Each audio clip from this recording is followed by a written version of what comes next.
নমস্কার, আমি দেবলীনা। আমার চ্যানেল সিম্পল লিনাতে আপনাদের আরো একবার স্বাগত জানিয়ে আজকের ব্লগটা শুরু করতে চলেছে। কি খাচ্ছিস বলে দে। ওটস আর ডিম সিদ্ধ, তার সাথে আবার কি কি নিয়েছে দেখিয়ে দিচ্ছে আনুষঙ্গিক। কাঁচা লঙ্কা, সস আর লবণ। তুই যে ডায়েটে আছিস, সস খাচ্ছিস, তাহলে তো তোর হচ্ছে। আমি খাই না কোনোদিন, আজকে অতটা ভালো হয়নি, তোর তো কোনো কিছুই লাভ হচ্ছে না। তারপরে লবণ খাচ্ছিস কিসের জন্য সেটা বল, সেটা তো শরীরের জন্য। লবণ খেতে তো এমনিতেই তুই ভালোবাসিস। আর কুসুমটা তো কিছুই লাভ হচ্ছে না এসব খেয়ে দে। আজকে চলো দেখাই ব্রেকফাস্টে কত কি আইটেম আছে। আমাদের বাড়িতে এক এক একজনের জন্য এক এক রকম ব্রেকফাস্ট। শুধু ব্রেকফাস্ট দেখালে আমার ব্লগ কমপ্লিট হয়ে যাবে। এই যে এটা হচ্ছে এই কাম্মার, এটা হচ্ছে কাঁঠাল মুড়ি, আর এটা মার আর কাম্মার হচ্ছে চিড়ের পোলাও, আর বুনোর হচ্ছে ওটস। চলেছি। আগে বলো তোমরা এই ওয়েদারটা কেমন এনজয় করছো? বাইরে তো পুরো মেঘলা মেঘলা একটা ওয়েদার। এই ওয়েদারটা 2-3 দিন ফিল করতে বেশ ভালো লাগে। একটা ছিমছিম করে বৃষ্টি পড়ে, তার সাথে একটু কফি, চা বা বসে বসে জানলায় বৃষ্টি দেখা আমার খুব ভালো লাগে।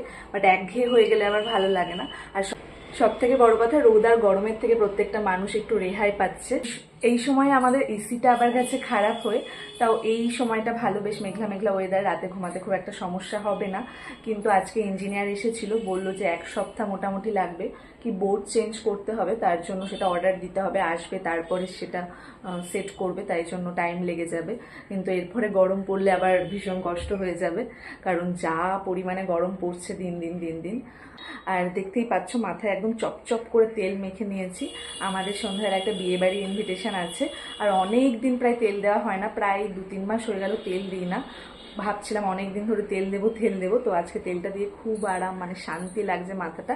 শ্যাম্পু করব, শ্যাম্পু করতে আমার প্রচণ্ড ল্যাদ লাগে, প্রায় আমি 1 সপ্তাহ 10 দিন পর পর করি। চলো তাড়াতাড়ি ঝটপট করে স্নান করে নিই, আবার বিয়ে বাড়ি আছে, সাজগোজ করতে হবে। আর কালকেই আমাদের এসিটা খারাপ হয়েছে, রাত্রে থেকে চলছে না, কালকে থেকে চলছে না, মানে চালাচ্ছি, কিছুক্ষণের মধ্যে 2 ডিজিট লেখা দেখিয়ে বন্ধ হয়ে যাচ্ছে। তাই ভাবলাম আজকেই ফোন করি, কিন্তু ইঞ্জিনিয়ারটা এসে অনেকটাই লেট হয়ে গেল স্নান টান করতে। আর এমনিতে এত সুন্দর ওয়েদারে দেরি করে ঘুম থেকে উঠেছি, অনেক বেলা হয়ে গেছে। তো চলো তোমাদেরকে একবার দেখাই। এখন বৃষ্টি হচ্ছে না, এখন বাদে বাদে বৃষ্টি হচ্ছে, আবার থেমে যাচ্ছে, আবার হচ্ছে, আবার থেমে যাচ্ছে, এরকম একটা ওয়েদার। দেখতেই পাচ্ছ আকাশে প্রচুর মেঘ করে আছে এখনো। জানি না আমাদের বিয়ে বাড়িতে যাওয়া হবে কিনা, যদিও পাড়ার বিয়ে, খুব কাছেই, খুব একটা ডিস্টেন্স না, তাও আর কি এত বৃষ্টি মাথায় নিয়ে বিয়ে বাড়ি যাওয়াটা একটু কেমনই। স্নান করে একটু ছাদে এসেছিলাম। এই দেখো আমাদের ছাদের এই দিকটার রেলিংটা ভাঙা হয়েছে। আমাদের এখানে একটা কিচেন আর একটা বাথরুম হবে। আর বাড়িতে মিস্ত্রির কাজ হচ্ছে মানে বুঝতেই পারছো, গোটা বাড়ি একদম ধুলোতে কিচকিচে হয়ে থাকে, আর তার উপরে সারাদিন টুকটাক টুকটাক শব্দ তো আছেই। বাইরে এখনো বৃষ্টি পড়ে যাচ্ছে। এখন 8টা মতন বাজে। এখানে আমি ড্রেসগুলো বের করে নিয়েছি, মুখটা ওয়াশ করে নিয়েছি, এবার তাড়াতাড়ি ঝটপট রেডি হব। আর যেহেতু বৃষ্টি পড়ছে, তাড়াতাড়ি যাব, তাড়াতাড়ি আসার চেষ্টা করব। এই ড্রেসটা আমি পরবো, পার্পেল কালারের এই লং ফ্রকটা, আর এই ব্ল্যাকটাও আমারই, এটা বুনু পরবে, এটা ঘেরটা একটু কম, এটাও লং ফ্রক, দুটোই লং ফ্রক। তো চলো ঝটপট রেডি হই। ড্রেসটা পরে চলে এসেছি, এবার ঝটপট রেডি হয়ে নি। ফাউন্ডেশনটা দেওয়া হয়ে গেছে, এবার বাদবাকি মেকআপটা করব। আর প্লাকটা করা হয়নি, একদম ভুলে গেছি, আর প্লাক করার কথা আমার মনেও থাকে না, প্রচণ্ড লাগে, সেই জন্য একটু একটু বোঝা যাচ্ছে। ক্যামেরায় জানি না কতটা বোঝা যাচ্ছে, বাট সামনাসামনি বোঝা যাচ্ছে। বিয়ে বাড়ি বা কোথাও ঘুরতে গেলেই আমি প্লাকটা করি, তাছাড়া করি না, ভীষণ লাগে। আর ওই জন্য আমার ভালো লাগে না একদমই করতে। আমি প্লাক মানে নিজেকে কষ্ট দেওয়া থেকে আমি একটু দূরেই থাকি। কিন্তু প্লাকটা আমার যেহেতু জোড়া ভুরু, তাই আমি প্লাক করা শুরু করেছিলাম কলেজে উঠে, তো তারপর থেকে এখন কন্টিনিউ করতেই হয়। আমি ভাবছি রোল অন রেজারগুলো ইউজ করব। ওরা যদি কেউ ইউজ করে থাকো আমাকে জানিও তো কেমন, মানে ঠিকঠাক হয় কিনা। আমি ওই মানে 25 টাকার একটা রেজার কিনেছিলাম, যেখানে 3টে থাকে, আমি করেছিলাম, বাট খুব জ্বলছিল, ভীষণ লাগছিল, তাই আর করতে পারি না ওটা দিয়ে, ওই পার্লারে গিয়েই করতে হয়। তাই আমি ভাবছি যে যদি রোল অন রেজারগুলো ইউজ করে, তাহলে বেশ আর পার্লারে যেতে হবে না, বেঁচে যাব। তো চলো আর বকবক করবো না, তাড়াতাড়ি রেডি হই। মেকআপটা আমি খুব অল্প পরিমাণে ইউজ করার চেষ্টা করি, আমার একদম হেভি মেকআপ খুব একটা পছন্দ হয় না।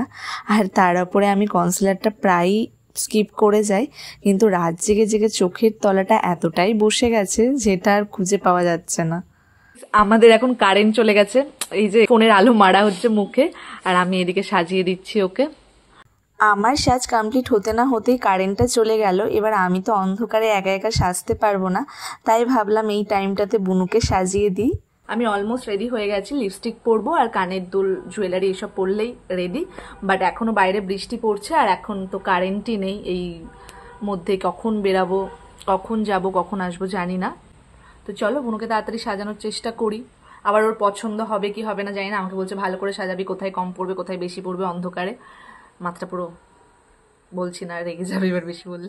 আজকে ঝড় বৃষ্টি তুফান যাই হোক, কারেন্টটা আজকে টাইম মতো দিয়ে দিয়েছে, না হলে খুব প্রবলেম হয়ে যেত। একদম একদম রেডি, আর কিচ্ছু করা বাকি নেই। চুড়ি কানের মালা টিপ যা আছে সব পরে ফেলেছি, করা হয়ে গেছে। বাট এখনো বাইরে ঝমঝম করে বৃষ্টি পড়ছে, কখন যাব জানি না। বাট ছাতা নিয়ে হলেও বেরাবো, যেহেতু রেডি হয়ে গেছে। কি করবো, আমরা ভাবিনি যে এতক্ষণ ধরে বৃষ্টি হবে, তাহলে হয়তো যেতামই না। এত সারাটা দিন মানে সন্ধ্যের পর থেকে একদম কন্টিনিউ বৃষ্টি হচ্ছে। বিকালে যেমন থামছিল কমছিল এরকম একটা হচ্ছিল, বাট এখন এরকম কোনো ব্যাপার নেই, আরো যেন জোরে আসছে যত রাত বাড়ছে। বাট রেডি হয়ে গেছে, কি আর করা যাবে। তো চলো বেরাই। তার একটু বৃষ্টিটা থামতেই আমরা ঝটপট বেরিয়ে পড়েছি। বিয়ে বাড়িটা হচ্ছে একটা অনুষ্ঠান বাড়িতে, সেটা খুবই কাছে, তাও আমরা টোটো করেই যাচ্ছি, কারণ বুঝতেই পারছো রাস্তা যেভাবে একদম প্যাচ প্যাচে হয়ে আছে। আর বিয়ে বাড়ি গিয়ে দেখছি সৈঙ্কা দিদিরও এই বিয়েতে ইনভিটেশন আছে, তো এখনই ওরাও ঢুকলো। আসলে বৃষ্টিটা যেহেতু এখনই থামলো, সবাই প্রায় এই সময় আসছে। স্টলে প্রচুর আইটেম ছিল, কোনটা দিয়ে শুরু করব বুঝতে পারছিলাম না। ফার্স্টে আমরা নিয়েছিলাম চিকেন সাটে। এখানে চিকেন সাটে থেকে শুরু করে কফি, ফুচকা, লস্যি, জিলাপি, রাবড়ি আরও অনেক কিছু ছিল। আমরা সব কিছুই একটু একটু করে টেস্ট করেছিলাম, আর লস্যিটা লাস্টে 1 গ্লাসই নিয়েছিলাম, কারণ 1 গ্লাস লস্যি একা খেয়ে নিলে দেখবে পেটটা পুরোই ভরে যায়, আর অন্য কিছুই খাওয়া যেত না মেন কোর্সে। তো আমি, বুনু, কাকা সবাই মিলেই একটা লস্যি নিয়ে খেয়েছিলাম। আমাদের ইনভিটেশন ছিল ছেলের বাড়ির তরফ থেকে, আজ এটা হচ্ছে রিসেপশন। আর দেখো বর বউকে কি সুন্দর মানিয়েছে না, একদম মেড ফর ইচ আদার। এবার তোমাদেরকে আসল জিনিসটা দেখায়, আমরা ঝোলাই করে কতগুলো ছাতা নিয়ে এসেছি দেখো। আমি, বুনু আর সৈঙ্কা দিদি আর জিজু একসাথেই বসেছি, আর সৈঙ্কা দিদির চোখে পড়েছে টিস্যুর দিকে। এই টিস্যুগুলো একটা রুমালের থেকেও অনেক বড়, সেটাই ও খুলে দেখাচ্ছে। স্টার্টারে কিসের চপ ছিল ঠিক মনে নেই, আর তার সাথে ছিল কুলচা, পনির। প্রত্যেকটা রান্নায় ভীষণ ভালো হয়েছিল। আর মেন কোর্সে আমাদের সব থেকে ফেভারিট আইটেম ছিল, সেটা হচ্ছে ভেটকি মাছের পাতুরি। সৈঙ্কা দিদি তো 2টো নিয়ে নিয়েছে, কিন্তু আমরা স্টলে এত কিছু খেয়েছি, একটু একটু করে খেয়েছি, কিন্তু পেট একদম ভরে গেছে, তো তাই জন্য একটাই নিয়েছিলাম। আমরা একসাথে থাকলেই কিছু না কিছু নিয়ে হাসাহাসি বা মজা ভীষণই হয়, তো তখনও কিছু একটা টপিক নিয়ে হয়তো আলোচনা হচ্ছিল, তাই জন্যই এত হাসছিলাম। তো খাচ্ছেই না, পোজ দিয়ে যাচ্ছে। বড়টাও খাচ্ছে, খাও খাও খাও। তারপরে চলে এসেছে মাটন, আর ডেজার্টে তো মিষ্টি, সন্দেশ, মালাই কুলফি অনেক কিছুই ছিল। খাওয়া দাওয়ার পর দেখছি বিয়েবাড়ি একদম ফাঁকা, তো আমরা একটু ফটো তুলছিলাম, ভিডিও ক্লিপ নিচ্ছিলাম। এবার চলো আমরা বাড়ির দিকে যাই। আর বিয়ে বাড়ির গেটটা তোমাদেরকে দেখানোই হয়নি, দেখো কি সুন্দর করে সাজানো হয়েছে। এখন প্রায় 12:30 মতন বাজে। বাড়ি আসার সময় বৃষ্টিটা একদম কমে গেছিল, যাওয়ার সময় যত বৃষ্টি। আর আসার সময় ওই আমরা যেহেতু যার বিয়ে ছিল আর কি, তার দিদির কাছে আমরা পড়তাম একদম ছোট্টবেলা থেকে, তো একটা আলাদাই ভালোবাসা আছে। সবসময় কোলে চড়ে ঘুরে বেড়ানো, না পড়া, দুষ্টুমি করা, মার খাওয়া, সব কিছু ওই দিদিটার কাছে। তো আসার সময় অনেকক্ষণ গল্প করছিলাম, বেশ ভালো লাগলো। মানে এখন বড় হয়ে যাওয়ার পর তো সবাই যে যার মতন ব্যস্ত, দেখাও হয় না, কিছুই হয় না। তো অনেক দিন পর দেখা হলো। দুর্গাপুজোতে দেখা হয়, কিন্তু থেকে 10 মিনিটের জন্য এত ঠেলাঠেলি ভিড় থাকে, আর ওভাবে কথা বলাও হয় না। আর আজকে তো অনেকটা রাত হয়ে গেছে, বিয়ে বাড়িও প্রায় ফাঁকাই ছিল, তো অনেকক্ষণ গল্প করছিলাম। তো বিয়ে বাড়িতে প্রচুর খেয়ে নিয়েছি, অনেক অনেক আইটেম ছিল। তো চলো টাটা, গুড নাইট। তোমাদের যদি আমার ব্লগটা ভালো লেগে থাকে লাইক, কমেন্ট অ্যান্ড শেয়ার করবে, সাবস্ক্রাইব করতে ভুলবে না। আবার দেখা হচ্ছে নতুন কোনো ব্লগ নিয়ে, ততক্ষণের জন্য টাটা।